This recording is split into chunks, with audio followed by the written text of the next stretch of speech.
شح کا لفظ شح یشح یا شح یشح سے ہے، معنی ہے بخل کرنا، حرص کرنا. یہ لفظ بخل اور حرص کا مجموعہ ہے.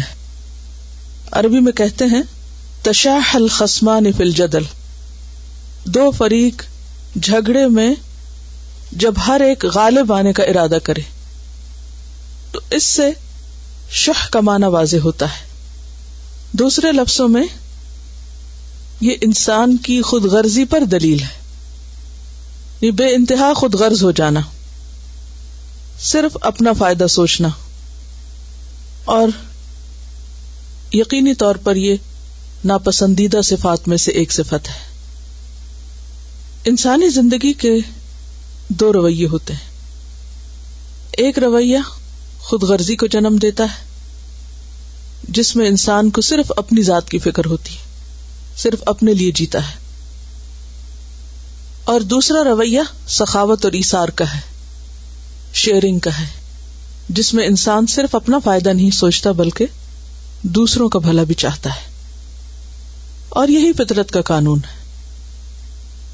اس کائنات میں جتنی بھی چیزیں ہیں وہ دینے کے اصول پر قائم ہے. ہر چیز دینے کے لیے بنی ہے، دوسرے لفظوں میں فائدے کے لیے بنی ہے، ورنہ تو اس کے وجود کا کوئی مقصد ہی نہیں. کوئی بھی چیز تصور کیجئے، چاند، چلیے چاند ہی کو لے لیتے ہیں. اگر چاند روشنی نہ دے تو اس کے وجود کی کوئی پہچان رہے گی؟ کوئی فائدہ ہوگا؟ کچھ بھی نہیں. اس وقت چاند کے لیے ہمارے دلوں میں جو اٹریکشن ہے یا اسے دیکھ کر جو خوشی ہوتی ہے تو وہ کس وجہ سے؟ کہ وہ چمکتا ہے، اور اس وقت ہمیں سکون پہنچاتا ہے جب ہر طرف اندھیرا چھایا ہوا ہوتا ہے. بظاہر دیکھنے میں اتنے بڑے آسمان میں چھوٹا سا نظر آتا ہے، لیکن سب کی توجہ کا مرکز ہوتا ہے کیونکہ وہ فائدہ پہنچاتا ہے. اسی طرح ستارے جو بظاہر دیکھنے میں چھوٹے چھوٹے ٹائنی سی مخلوق نظر آتے ہیں، لیکن اپنے وجود میں فائدہ مند ہیں تو سب کو اچھے لگتے ہیں. کوئی اور چیز؟ Assalamu alaikum. My sister was telling me on the weekend that there's a type of ant. The ant tickles the caterpillar. In response, the caterpillar excretes a sweet, sticky substance, which is food for the ant. The ant loves the caterpillar, and when the caterpillar is becoming a butterfly, it protects it during that process, even though it's no longer benefiting. But from the past benefit, it protects it and benefits it until it becomes a butterfly. یعنی چھوٹی سے چھوٹی چیز بھی اسی وقت اس کی کوئی قدر و قیمت ہے جب وہ کیا ہے، دوسروں کے لیے فائدہ مند ہے.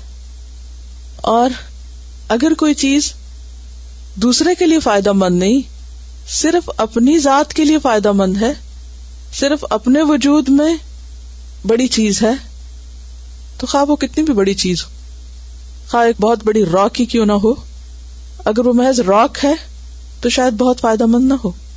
لیکن وہ راک جب ٹوٹتی ہے، اس کے ٹکڑے ہوتے ہیں، تو پھر وہ بعض اوقات بہت چھوٹے چھوٹے ٹکڑے بھی بہت مفید ہو جاتے ہیں. تو خود غرض انسان، صرف اپنا نفع سوچنے والا، صرف اپنے فائدے کی چیز جاننے والا، اور صرف اپنی ذات میں گم رہنے والا، کبھی بھی فطرت کے اس نقشے کے خلاف جا کر جو اللہ نے ہر چیز میں رکھا ہے اور جس پر انسان کو بھی پیدا کیا ہے، فطرت اللہ التی فطر الناس علیہا لا تبدیل لخلق اللہ، تو جو اس فطرت کے خلاف جا کر کچھ کرنا چاہتا ہے وہ اس زمین پر اپنا مقصد وجود پورا نہیں کر سکتا، یعنی پرپز آف لائف کو فلفل نہیں کر سکتا، کیونکہ وہ صرف اپنے لیے ہے، دوسروں کے لیے نہیں ہے. اور پھر اللہ سبحانہ و تعالیٰ نے قاعدہ یہ رکھا ہے کہ جو جتنا زیادہ فائدہ مند ہے، جو جتنا زیادہ دینے والا ہے، اتنا ہی زیادہ سمیٹنے والا بھی ہے. جتنا بڑا دل ہوگا اتنی ہی بڑی کامیابی ہوگی، اور جتنا چھوٹا دل ہوگا اور جتنی زیادہ نفس کی تنگی ہوگی جتنی زیادہ حرص یا بخل ہوگا، خود غرضی ہوگی، اتنی ہی زیادہ انسان کے لیے مشکلات ہوں گی، اتنا ہی زیادہ دل کا سکون رخصت ہو جائے گا. جب دل کھلا ہو جاتا ہے، اور کھلا کب ہوتا ہے؟ جب ہم اس کی ڈی جنکنگ کرتے ہیں، اس میں سے خراب چیزیں نکال کے باہر ڈالتے ہیں، حسد اور بغض اور وہ تمام اخلاقی خرابیاں جو پیچھے ہم پڑ چکے ہیں، دوسروں کے خلاف کدورت، کینہ، نفرت، ان چیزوں کو جب انسان اپنے دل سے نکال دیتا ہے تو دل میں بہت بڑی جگہ بن جاتی ہے، اور جو ہی وہ جگہ بڑی ہوتی چلی جاتی ہے تو انسان زیادہ سے زیادہ دوسرے لوگوں کو فائدہ پہنچانے کی بات سوچنے لگتا ہے، اور اسی میں اس کی بقا ہے. وہ اس کا مادی وجود ختم بھی ہو جائے، وہ مر بھی جائے، تو بھی اس کو لوگ اس کے مرنے کے بعد کس وجہ سے یاد رکھتے ہیں؟ اس کی اس خیر کی وجہ سے جو وہ دوسروں کو پہنچاتا ہے، جس سے دوسرے فائدہ اٹھاتے ہیں. اللہ سبحانہ وتعالیٰ فرماتے ہیں اما ما ينفع الناس فيمكث في الارض، وہ چیز جو لوگوں کو فائدہ دیتی ہے، ما ينفع الناس فيمكث في الارض، وہ زمین میں ٹھہر جاتی، جم جاتی، بقا اختیار کرتی، وہ باقی رہتی، اس سے کوئی فرق نہیں پڑتا کہ وہ مر بھی جائے، وہ کسی نہ کسی شکل میں اپنا وجود برقرار رکھتی ہے. اور اسی قربانی کے اصول پر ہی، اسی ایثار کی بنیاد پر ہی فطرت کا نظام بنا ہے، اور یہی چیز انسان کی اصل کامیابی کی بنیاد ہے. کامیابی کا راز اسی میں ہے. اسی لیے ہم دیکھتے ہیں کہ سورۃ التغابن آیت 16 میں اللہ تعالیٰ فرماتے ہیں وَمَن يُوقَ شُحَّ نَفْسِهِ فَأُولَٰئِكَ هُمُ الْمُفْلِحُونَ، کہ جو لوگ اپنے نفس کی تنگی سے بچا لیے جائیں، شح سے بچا لیے جائیں، یہی لوگ دراصل فلاح پانے والے ہیں. تو گویا دل کی وسعت کیا ہے؟ کی ٹو سکسیس، کامیابی کی کنجی، کامیابی کا راز. لیکن انسان کی ایک بہت بڑی ویکنس ہے کہ وہ اس سبق کو بھول جاتا ہے، اور جاننے کے باوجود اس چیز کے فائدے پھر وہ تنگی کا شکار ہو جاتا ہے. اسی لیے اللہ سبحانہ تعالیٰ نے فرمایا اور ہمیں خبردار کر دیا وَأُحْضِرَتِ الْأَنفُسُ الشُّحَّ، اور حاضر کر دی گئی ہے، رکھ دی گئی ہے، انفس یعنی نفسوں میں کیا؟ الشح، شح.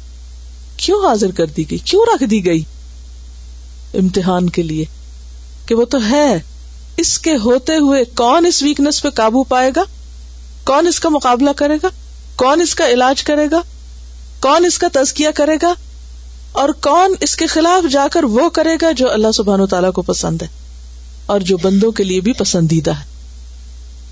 اگر یہ ہوتا نا دل میں، یعنی شح اگر ہوتا ہی نہ، تو کیا مشکل تھی کسی کے لیے بھی کہ اپنا سارا مال خرچ کر دیتا، وہ ہر ایک کی ہر غلطی اور ہر قصور کو معاف کر دیتا، ساری زیادتیوں کو بلا دیتا، کچھ مشکل ہی نہیں تھی.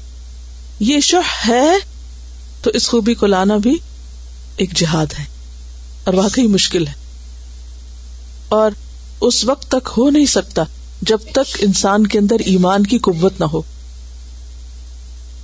تو اللہ تعالیٰ فرماتے ہیں وَأُحْضِرَتِ الْأَنفُسُ الشُّحَّ، نفس تنگ دلی کی طرف جلد مائل ہو جاتے ہیں. اور علاج کیا بتایا؟ التغابن ہی میں وَإِن تُحْسِنُوا وَتَتَّقُوا فَإِنَّ اللَّهَ كَانَ بِمَا تَعْمَلُونَ خَبِيرًا، اگر تم احسان کرو اور تقوی اختیار کرو، یعنی اللہ سے ڈرتے رہو، تو یقیناً اللہ ساتھ اس کے جو بھی تم کرتے ہو خوب خبر رکھنے والا ہے. اللہ کو سب پتا ہے کہ کون کس کے ساتھ کس لیے کیا بھلائی کر رہا ہے. عموماً یہ تنگی کیوں ہوتی؟ دوسروں کے رویے کی وجہ سے. مثلا جب ہم یہ دیکھتے ہیں کہ کوئی ہمارے ساتھ اچھا نہیں کر رہا یا وہ ہماری ایکسپیکٹیشن پہ پورا نہیں اتر رہا، تو پھر اس وقت انسان کے اندر سویا ہوا یہ سانپ جاگ اٹھتا ہے. یہ بنیادی طور پر کیا ہے؟ ایک سانپ ہے، وہ جاگ جاتا ہے. اور جب سانپ جاگ جائے تو پھر کیا کرتا ہے؟ کاٹتا ہے نا. کس کو کاٹتا ہے؟ جو بھی نظر آ جائے. تو جب انسان اپنے ماحول کے اندر اپنے آس پاس کے لوگوں سے اس قسم کے سلوک کو دیکھتا ہے یا دوسروں کے رویے سے متاثر ہوتا ہے تو اس کی کون سی حس فوراً کام کرنے لگتی ہے؟ شح کی. اس نے بھی تو میرے ساتھ یہی کیا ہے, اس نے بھی تو مجھے کچھ نہیں دیا, اس نے بھی تو فلاں موقع پر میرا ساتھ نہیں دیا. لیکن جب انسان اس چیز سے بچا لیا جاتا ہے, وَمَن يُوقَ شُحَّ نَفْسِهِ, اس شر سے محفوظ کر لیا جاتا ہے. اس کا یہ مطلب نہیں کہ وہ آتا نہیں, وہ آتا ہے لیکن اس ڈنگ سے محفوظ ہو جاتا ہے کیونکہ وہ دوسرے کو نہیں, خود اپنے کو ہی کاٹ رہا ہوتا ہے اصل میں.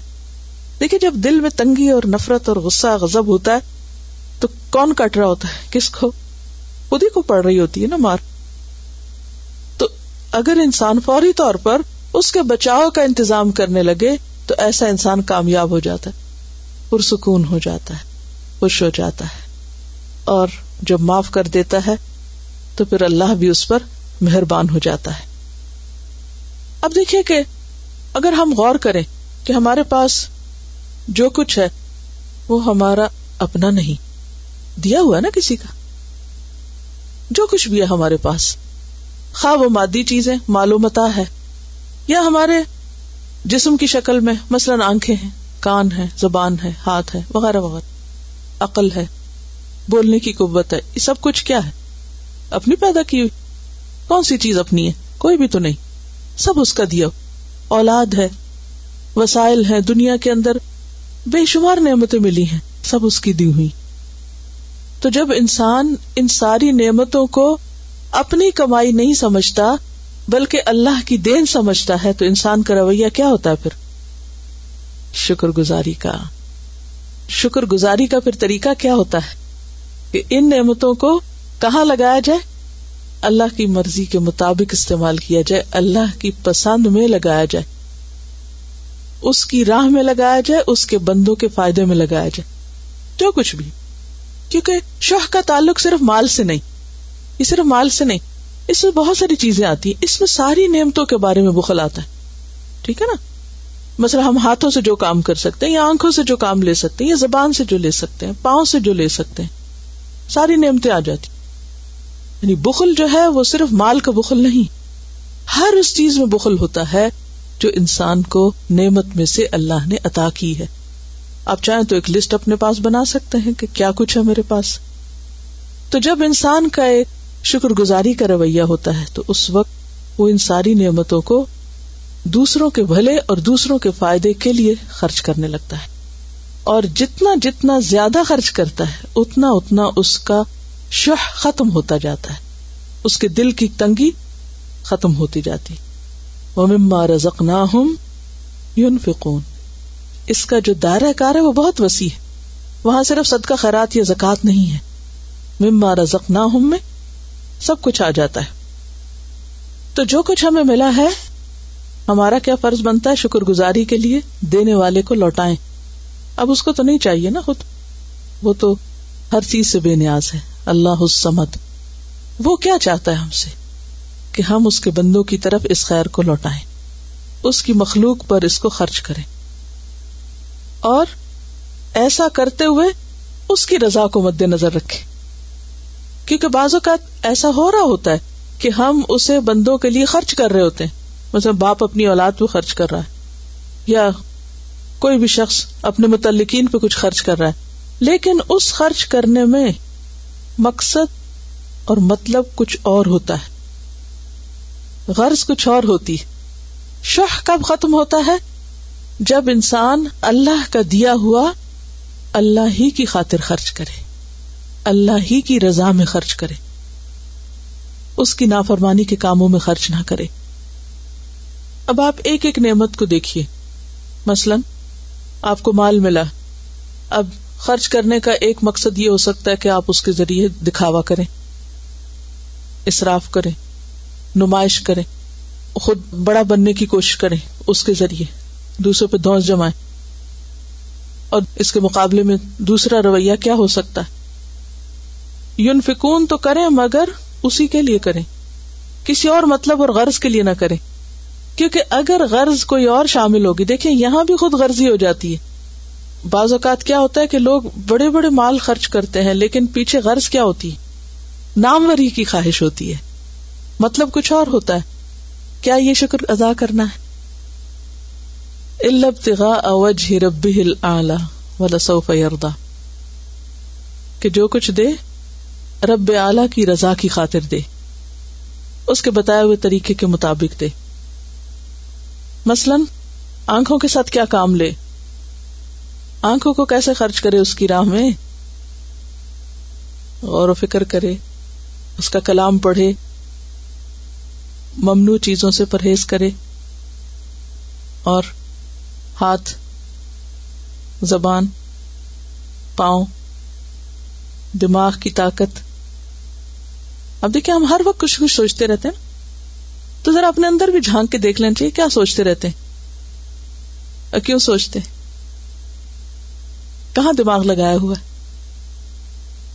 کہاں دماغ خرچ کر رہے ہیں، کیا اس کی خاطر، اس کے لیے، یا اپنے ہی مسئلے مسائل میں الجھے ہوئے اور صبح سے شام تک انہیں جھنجھٹوں سے فرصت نہیں. کسی تعمیری کام میں دماغ لگ سکتا ہے؟ اگر ہمارا دماغ منفی سوچوں کا شکار رہے تو ہم کوئی مثبت کام کر سکتے ہیں؟ کوئی بہتر کام کر سکتے؟ کچھ بھی نہیں. سارا وقت تو گزر گیا اسی میں، کوئی کار خیر کرنے کے لیے تو وقت ہی نہیں بچا کہ ذہنی طاقت وہاں لگے. اس سے پہلے کہ وہاں لگے وہ پہلے ہی تھک چکا. میں مال کی بہت مثالیں اس لیے نہیں دے رہی کہ وہ سب کو پتا ہے اور بہت واضح ہے. دل کا صدقہ کیا ہوتا ہے؟ دوسرے کے بارے میں اچھا گمان کرنا. یہ بھی دل کی تنگی ہوتی ہے نا، کسی کو اچھا مشورہ نہ دینا، کسی کو اچھی راہ نہ بتانا کہ اگر اس کو بتا دیے تو پھر یہ بھی میری طرح ہو جائے گا، کسی کے امتحان میں مدد نہ کرنا. یہ سب دل کی تنگی کی علامتیں. تو جب دل کھل جاتا ہے اور اللہ کے لیے کھلتا ہے اور انسان کو یقین ہوتا ہے کہ رب اعلیٰ کی رضا اس کو مل کر رہے گی، تو پھر اس کے لیے کچھ بھی مشکل نہیں رہتا. سورۃ اللیل میں آتا ہے فَأَمَّا مَنْ أَعْطَى وَاتَّقَى وَصَدَّقَ بِالْحُسْنَى فَسَنُيَسِّرُهُ لِلْيُسْرَى وَأَمَّا مَنْ بَخِلَ وَاسْتَغْنَى وَكَذَّبَ بِالْحُسْنَى فَسَنُيَسِّرُهُ لِلْعُسْرَى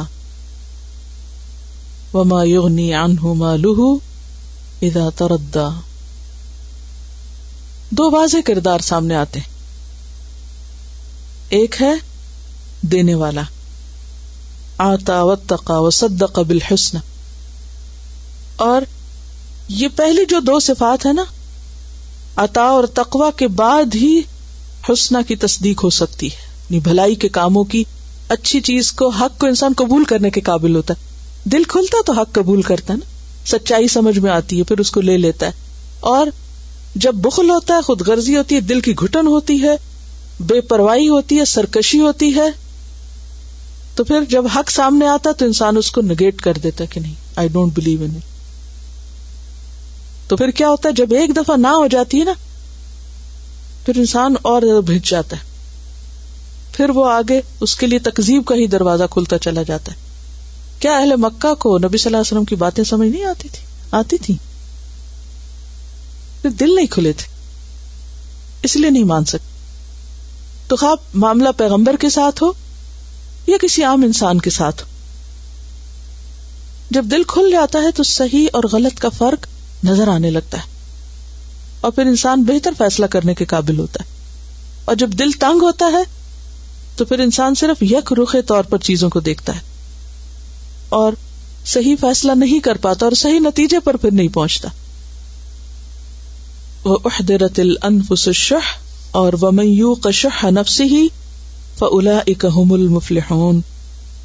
تو گویا فلاح پانے کے لیے کیا ضروری ہے کہ انسان دل کی تنگی سے نجات پائے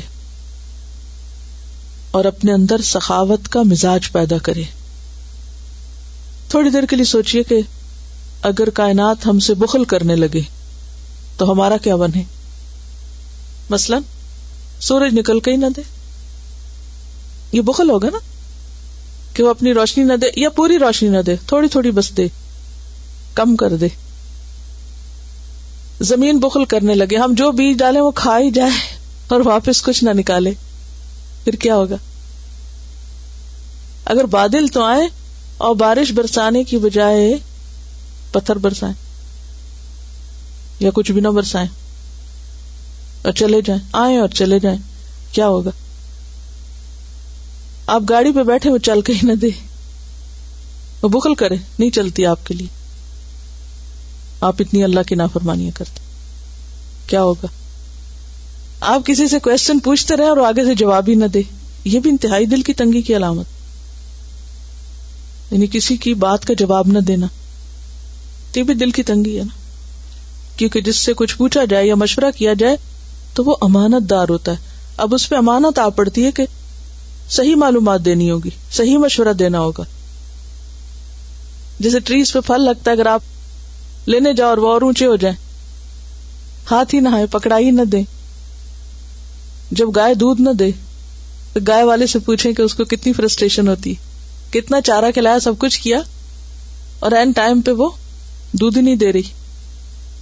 تو کسی بھی چیز میں آپ دیکھیں کہ جس کو اللہ نے کسی کام کے لیے بنایا ہے, کسی مقصد کے لیے بنایا ہے, اور وہ اپنا مقصد پورا ہی نہ کرے, تو اس سے زیادہ بیکار چیز کیا ہو, اور اس سے زیادہ ناپسندیدہ چیز کیا ہوگی؟ مثلا آپ نے بہت سارے پیسے خرچ کیے اور گھر میں کوئی اچھے سے اکوپمنٹ لائے, کوئی مثلا واشنگ مشین لائے, اب وہ کام ہی نہیں کر رہی, چاہے وہ کتنی خوبصورت کیوں نہ ہو, کیا کریں گے؟ رکھیں گے اس کو, ٹھیک کرنے کی کوشش کریں, اور اگر پھر بھی ٹھیک نہ ہو تو کیا کریں گے؟ باہر ڈال دیں گے نا, اور واپس ہونے کا بھی ایک ٹائم ہوتا ہے نا, وہ بھی گزر جائے تو کیا ہوتا ہے, پھر واپس بھی نہیں ہوتی, پھر اس کی وہ قیمت بھی نہیں رہتی کہ وہ واپس ہو جائے. اگر ہمارے پاس علم ہے اور ہم دوسروں کو نہ دیں, پورا قرآن ہضم کر جائیں اور کسی کو دینے کا سوچیں ہی نہ, کوئی تکلیف نہ اٹھائیں, تو یہ کیا ہوگا؟ آپ کے لیے دوسرے قربانی کریں, اور جب آپ کی باری آئے تو آپ کسی اور کے لیے قربانی نہ کریں. کیسے ہوگا؟ کیونکہ سخاوت ہو نہیں سکتی جب تک انسان اپنی بلانگنگ قربان نہیں کرتا. آپ کا اپنا محنت سے کمایا ہوا مال جو آپ کا ہے, جب تک اللہ کی خاطر وہ آپ دیتے نہیں ہیں کسی کے حق کے بغیر. بعض اوقات ہوتا ہے نا, کسی کا حق ہوتا ہے, وفی اموالہم حق للسائل والمحروم, اللہ تو حق ہی بتاتا ہے دوسروں کا جن کے پاس نہیں, چاہے وہ مال ہو یا علم ہو یا کچھ بھی ہو. جن کے پاس نہیں وہ حقدار ہیں, کس کے؟ کہ جن کے پاس ہے وہ ان کی طرف لوٹائیں. لیکن اگر کوئی ایسا نہ کرے تو پھر نتیجہ کیا ہو سکتا ہے؟ اس سے زیادہ بھی کوئی خود غرضی ہو سکتی کہ انسان فائدہ اٹھا تو لے لیکن پہنچانے والا نہ بنے. تو دینا جو ہے یہ قربانی کے ساتھ ہے, قربانی کے بغیر یہ نہیں ہو سکتا. اب دیکھیں نا, ایک شخص جو مال کماتا ہے, مثلا کئی گھنٹے اس نے کام کیا کسی بھی جگہ, خواہ وہ کسی کھیت میں کام کر رہا ہے, کسی کارخانے میں کام کر رہا ہے, خواہ وہ ڈرائیونگ کر رہا ہے, خواہ وہ کوئی کام کر رہا ہے, وہ کام کر رہا ہے, وہ اپنا وقت لگا رہا ہے, وہ اپنی طاقت لگا رہا ہے, وہ محنت کر رہا ہے. اب اس سے جو کچھ کماتا ہے وہ کیا ہے؟ وہ اس کا اپنا, اس کی ملکیت ہو گیا ہے. لیکن اللہ اس سے کیا چاہتا ہے؟ اب کیا کرو جو تمہارا اپنا ہے, تمہاری ملکیت ہے, اب میری خوشی کی خاطر میرے دوسرے بندوں کو دے دو, یہ ان کا حق ہے, انہیں بھی دو. اب اگر کوئی یہ کہے یہ تو میں نے کمایا, قارون نے یہی کہا تھا نا, انما اوتیتہ علی علم عندی, یہ تو مجھے میرے علم کی بنا پہ ملا ہے, میں کیوں دوں کسی اور کو, میں نے تو محنت سے کمایا.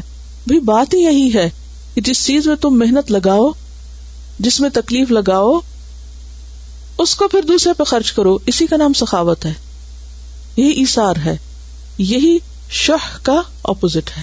اور اگر ایسا نہیں کرتا انسان تو پھر کیا ہے؟ پھر ایک ایسی بیماری انسان کے اندر جڑ پکڑتی ہے جس سے کئی بیماریاں پھوٹتی. یعنی بخل معمولی بیماریوں میں سے نہیں ہے, یہ قلب کی بیماری ہے نا, دل کی بیماری, اور معمولی چیزوں میں سے نہیں. یہ ایسی بد اخلاقی ہے, ایسی دل کی بیماری ہے کہ جس سے کئی اور بیماریاں سامنے آتی ہیں. مثلاً خیانت, بددیانتی، بے مروتی، بدسلوکی، طمع، لالچ، تنگ نظری، کم ہمتی، اور اس کے علاوہ بھی. یعنی انسان بد اخلاقی کی انتہا کو پہنچ جاتا ہے جب وہ خود غرضی کا مظاہرہ کرتا ہے.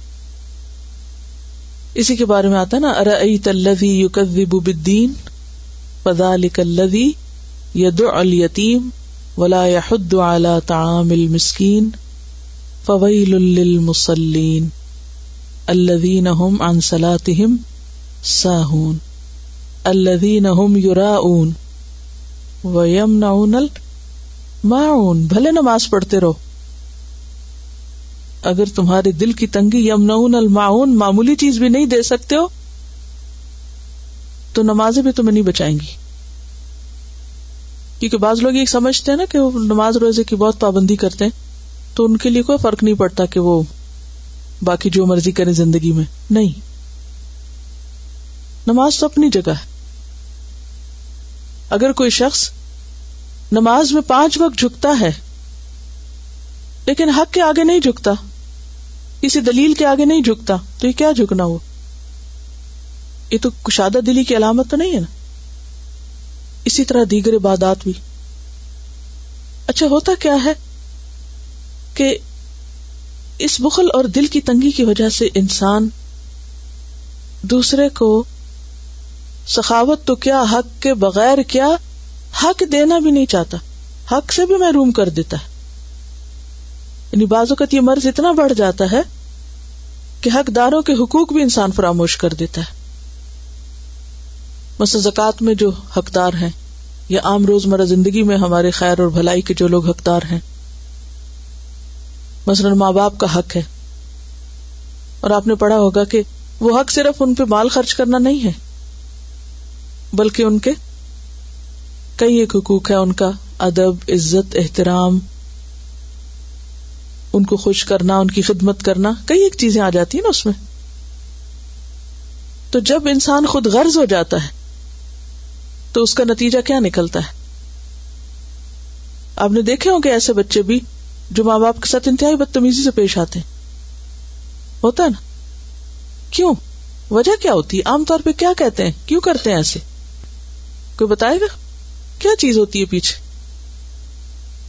بعض اوقات کچھ شکایتیں ہوتی ہیں ان کے دل میں، ہمارے ماں باپ نے ہمارے ساتھ ایسا کیا تھا، یا ہمیں فلاں چیز نہیں ملی، یا اور کچھ اسی قسم کے بہانے. تو نتیجہ کیا ہوتا ہے؟ یہ دل کی تنگی ہی اصل میں ہوتی ہے جو اولاد کو ماں باپ کے سامنے گستاخ کر دیتی ہے، بے ادب کر دیتی ہے، احترام کا جذبہ چھین لیتی ہے، خدمت کا جذبہ چھین لیتی.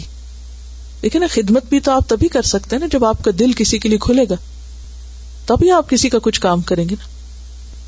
اسی طرح شوہر بیوی کے حقوق میں آپ دیکھیں، بعض اوقات دونوں اپنا اپنا حق ایک دوسرے کو بتا رہے ہوتے ہیں لیکن دینے کو تیار نہیں ہوتے، غلطی ہو جائے معاف کرنے کو تیار نہیں ہوتے. تو یہ دل کی تنگی تو ہوتی ہے. ایثار اور قربانی میں انسان اپنے سے زیادہ دوسرے کی ضرورت کا خیال رکھتا ہے. دوسرے کی کیا ضرورت ہے؟ وہ یہ نہیں سوچتا کہ میری کیا ضرورت ہے اور میری ضرورت پوری ہوئی ہے یا نہیں ہوئی، اور اگر میری ضرورت پوری نہیں ہوئی تو میں بھی دوسرے کی ضرورت پوری نہیں کرتا. یہ سخاوت نہیں ہوتی. تو اس بخل سے انسان کے اندر سے انسانیت کے جذبات اور ہمدردی کے جذبات بھی ختم ہو کے رہ جاتے ہیں. پھر انسان کبھی کیئرنگ نہیں ہو سکتا، شیئرنگ نہیں ہو سکتا. تو بے حد ضروری ہے کہ انسان کوشش کر کے اپنے دل میں وسعت پیدا کرے، اور یہ ہو نہیں سکتا مگر اللہ ہی کی خاطر. جب تک اس بڑے اجر اور بڑے ریوارڈ کی انسان کو توقع نہ ہو، اس کا یقین ہو، صرف توقع نہیں یقین نہ ہو، تو انسان ایسا کر نہیں سکتا. تو گویا شح پھر کیا ہے؟ خود غرضی، حرص، مطلب پرستی، مفاد پرستی،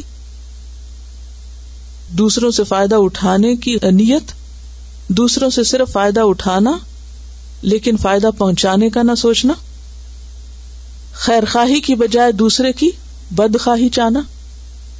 جبکہ دین کیا ہے؟ الدین النصیحہ، سراسر خیر خواہی کا نام. تو ایسا شخص پھر خیر خواہی نہیں کرتا بلکہ بدخواہ ہو جاتا ہے دوسرے کا، کیونکہ دوسرے کو خیر نہیں چاہتا. اور یہ انتہائی گھٹیا کردار ہوتا ہے، انتہائی پست کردار. اہل ایمان کی صفت کیا بتائی گئی؟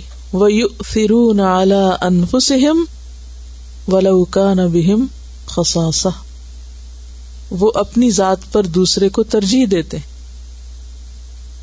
خواہ وہ خود بھوکے ہی کیوں نہ.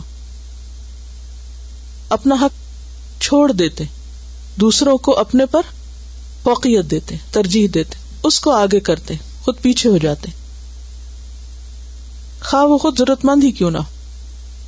یہ کون کر سکتا ہے؟ اس کے لیے بڑا دل چاہیے نا، کھلا دل چاہیے نا. یہ کون کر سکتا ہے؟ انصار مدینہ اس کی مثال ہے، کیونکہ ان کی ایمان کا درجہ جو ہے وہ بہت ہی اونچا تھا، جس کا دل مومن ہو. اسی لیے نبی صلی اللہ علیہ وسلم نے فرمایا، عن ابی ہریرہ قال قال رسول اللہ صلی اللہ علیہ وسلم لا يجتمع الشح والایمان فی قلب عبد ابدا. رواہ النسائی کتاب الجہاد. سیدنا ابو ہریرہ رضی اللہ عنہ سے روایت ہے کہ رسول اللہ صلی اللہ علیہ وسلم نے فرمایا، بخل اور ایمان کسی انسان کے دل میں جمع نہیں ہو سکتے. بخل اور ایمان اکٹھے نہیں ہو سکتے. اگر حقیقی ایمان آئے گا تو وہ خود بخود کیا کرے گا؟ صفائی کرتا جائے گا، نکالتا جائے گا باہر. کس کو؟ تنگی کو، بخل کو. تو اس کا علاج کس میں ہے؟ ایمان میں ہے. ایمان کے اپوزٹ ایک تو صریح کفر ہے، اور ایک اور چیز بھی ہے جو ایمان کی دشمن، اور وہ ہے منافقت، نفاق، دل کا مرض. اور منافقت کے پیچھے بھی بڑی وجہ کیا تھی؟ اگر آپ منافقین کے کردار کو یاد کریں تو اصل چیز کیا تھی؟ دنیا کی محبت تھی. اسلام بھی انہوں نے کس لیے قبول کیا تھا؟ دنیاوی فائدوں کے لیے. جب انہوں نے دیکھا کہ اسلام سے ان کی عزت بن سکتی ہے، اسلام کا نام لینے سے ان کو دنیاوی فائدے حاصل ہو سکتے ہیں. مثلا جنگ بدر میں جب بہت سا مال غنیمت آیا تو اس کے بعد کچھ ایسے لوگ اسلام میں داخل ہوئے تھے کہ ہمیں بھی غنیمتوں میں سے کچھ حصہ مل جائے گا. جب قربانی کا وقت آتا تھا چھپ جاتے تھے ادھر ادھر، آگے نہیں بڑھتے تھے، جہاد میں شریک نہیں ہوتے تھے. لیکن جب نبی صلی اللہ علیہ وسلم غنائم کے ساتھ لوٹتے تھے تو اس وقت چرب زبانی کے ذریعے اپنے کارنامے سنا کر اپنا حصہ نکلوانے کی کوشش کرتے تھے. تو اسلام سے بھی ان کا تعلق دراصل دنیاوی فائدے کا تعلق تھا، کہ انہیں یہ نظر آ رہا تھا کہ اب اسلام کا نام لے کر دنیا زیادہ بہتر طور پہ بن سکتی ہے. تو اگر کوئی بھی شخص خواہ اس دور میں ہو یا آج ہو دنیاوی فائدوں کی خاطر اسلام کا لبادہ اوڑھے، دیندار اس لیے بنے کہ اس میں اسے بہت عزت مل جائے گی اور دوسروں پہ بڑی دھونس اور بڑائی قائم کرنے کا موقع مل جائے گا، ایک خاص قسم کا احترام حاصل کر لے گا انسان، یا کچھ دنیاوی فائدے حاصل ہو جائے، کوئی شہرت حاصل ہو جائے گی، تو یہ ایمان نہیں ہے. اسی وجہ سے آپ دیکھیں کہ بسا اوقات دینداری کے ہوتے ہوئے دینداری کا لبادہ اوڑھنے کے باوجود ایسے لوگ جو بظاہر دیندار ہوتے ہیں، جب ان سے معاملہ کیا جائے تو وہ بالکل ایک دوسرے انسان نظر آتے ہیں. نماز ان کی بہت اچھی ہوگی، روزے بھی رکھ لیں گے، لیکن جب معاملہ کریں گے تو اس میں دل کی تنگی ہوگی. مثلا کسی جھگڑے کے موقع پر اگر ہم سیلف انالیسس کریں اور اپنے آپ کو دیکھیں کہ مختلف مواقع پر میرا طرز عمل اور میرا رویہ کیا ہوتا ہے، اس میں نمبر 1 جب کسی سے جھگڑا ہو، خواہ وہ ہسبینڈ وائف ہو یا بچوں کے ساتھ ہو معاملہ، کیونکہ زیادہ تر ہمارا تعلق انہی کے ساتھ ہی ہوتا ہے نا، یا کوئی رشتے دار ہو، بہن بھائی ہو، خاندان برادری کے لوگ ہوں یا کلیگز ہوں، کوئی بھی ہو. منافق کی علامات میں سے ایک علامت یہ بتائی گئی ہے نا، کیا؟ کہ جب وہ جھگڑا کرے تو گالی گلوچ پہ اترے، آپ ایسے باہر نکل جائے، حدیں پار کر جائے.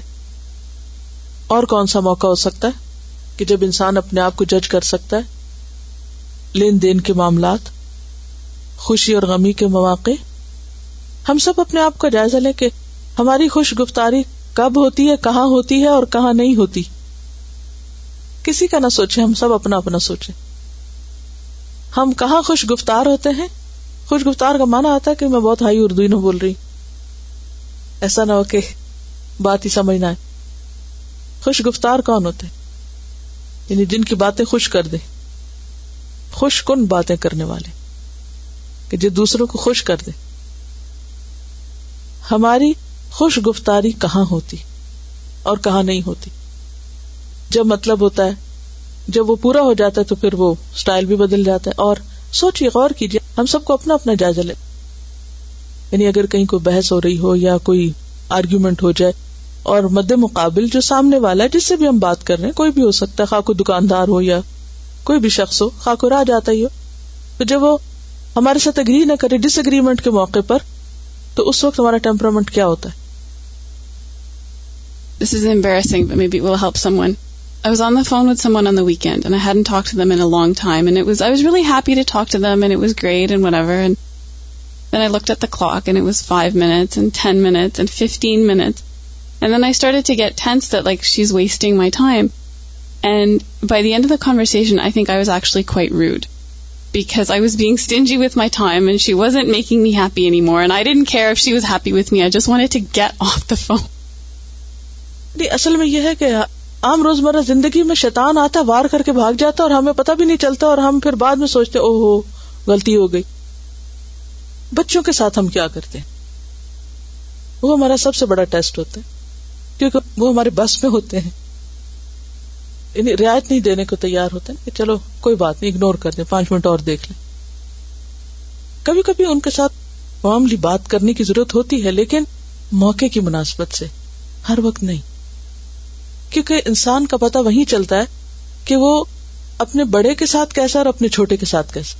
اگر آپ مجبوراً کسی کے سامنے اچھی طرح بول رہے ہیں کیونکہ وہ آپ سے کسی بھی طرح بڑا ہے، عمر میں بڑا ہے یا مال میں زیادہ ہے، تو یہ تو ایک مجبوری کا اچھا بولنا ہے نا. اور جہاں آپ کی مجبوری کوئی نہیں، آپ سے کوئی چھوٹا ہے، تو وہاں آپ پھر جو چاہیں کریں، تو وہ آپ کی مجبوری نہیں ہے. اگین پھر انسان اس اخلاق کے دائرے سے نیچے اتر آتا ہے. تو ایسے تمام مواقع پر اپنا جائزہ لینے کی ضرورت ہے.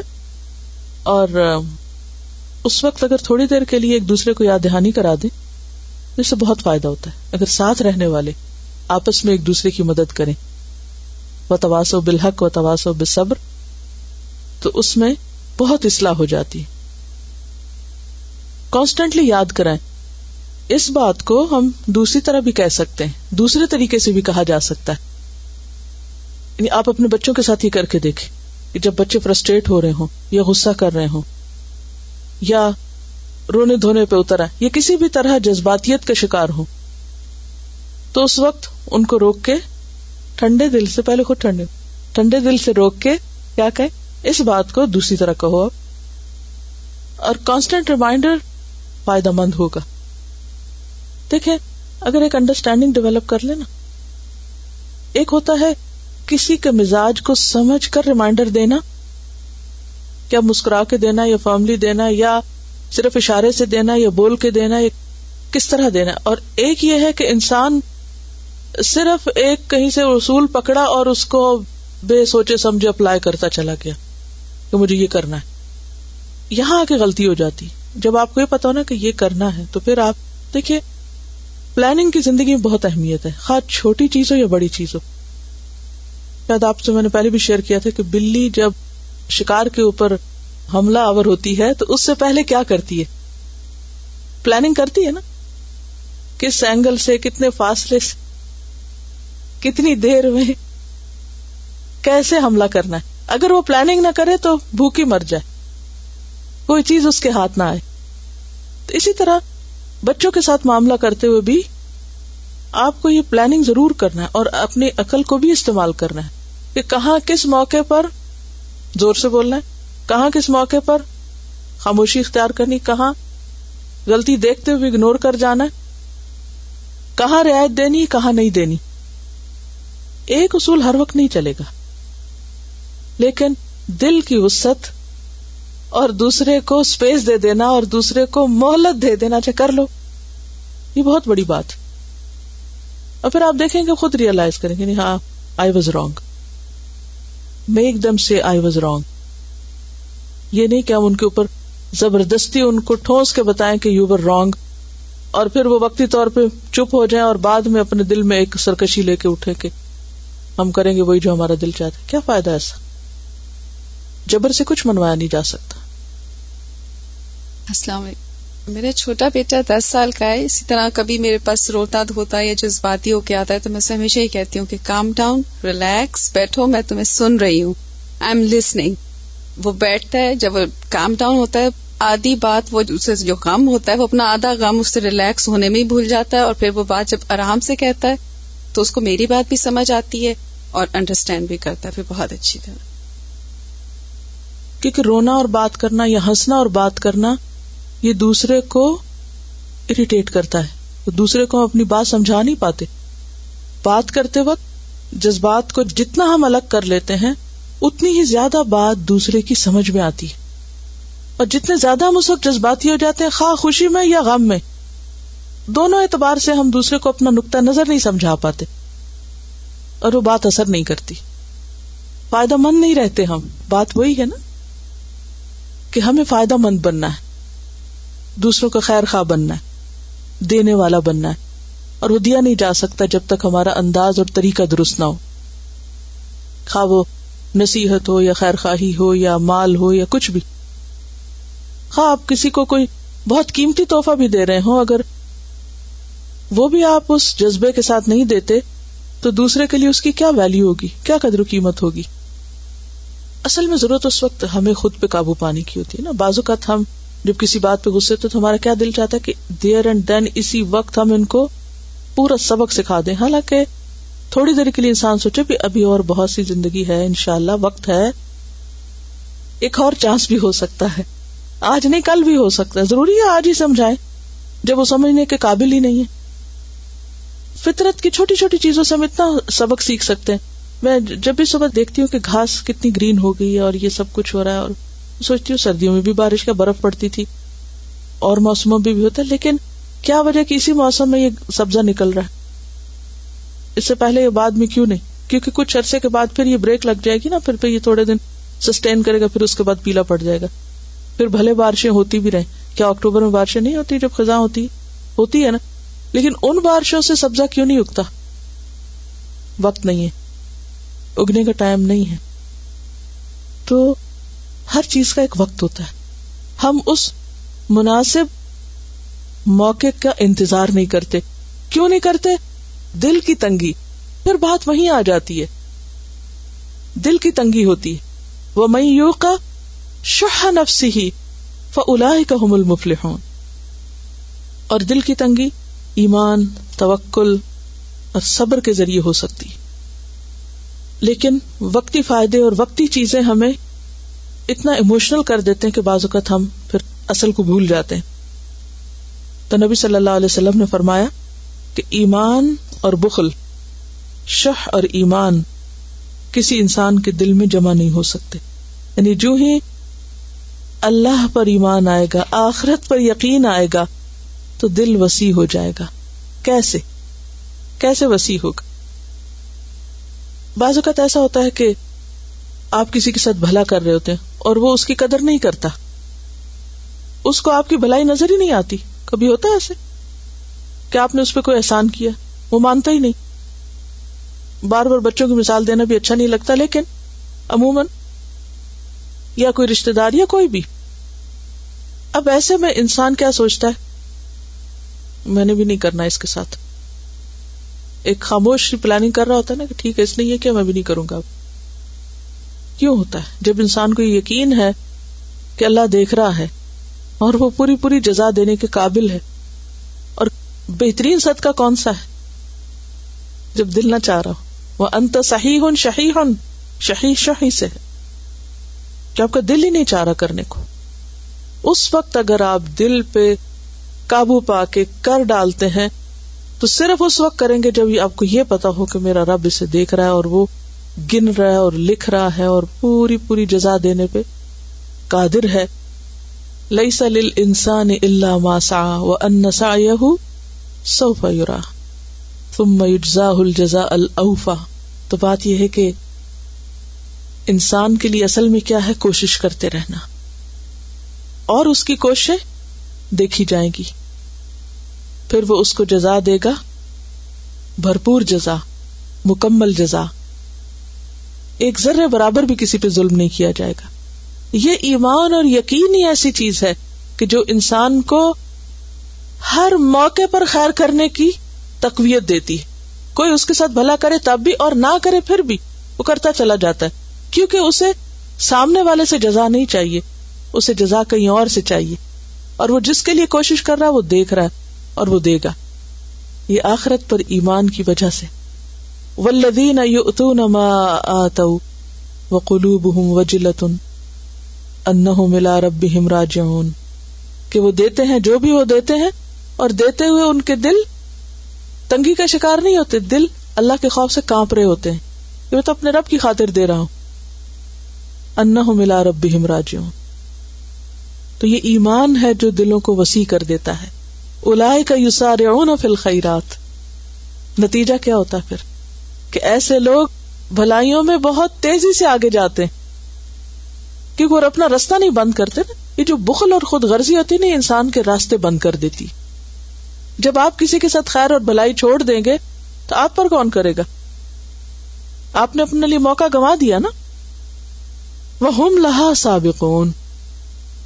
اور وہ آگے نکل جانے والے، سبقت پا لینے والے.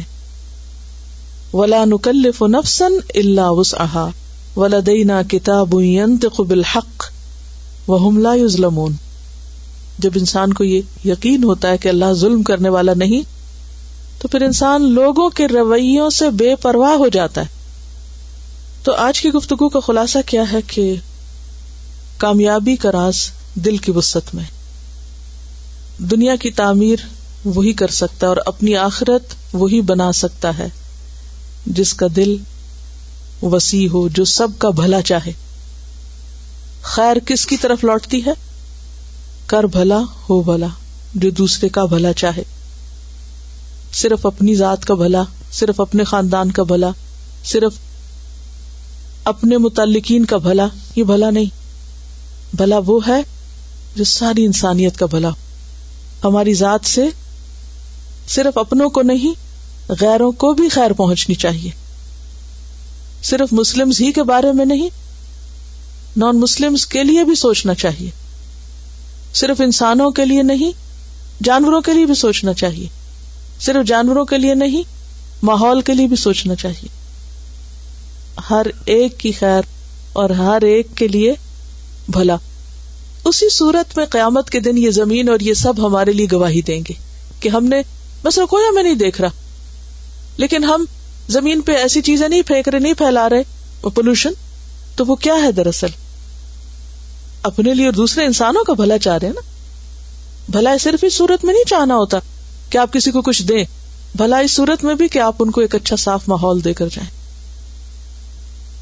تو دلوں کی وسعت ہی کامیابی کی ضمانت ہے. وَمَن يُوقَ شُحَّ نَفْسِهِ فَأُولَٰئِكَ هُمُ الْمُفْلِحُونَ. اصل میں یہ نا کہ ہم صرف دین کے جو باتیں ہیں نا صرف محدود معنوں میں لیتے ہیں.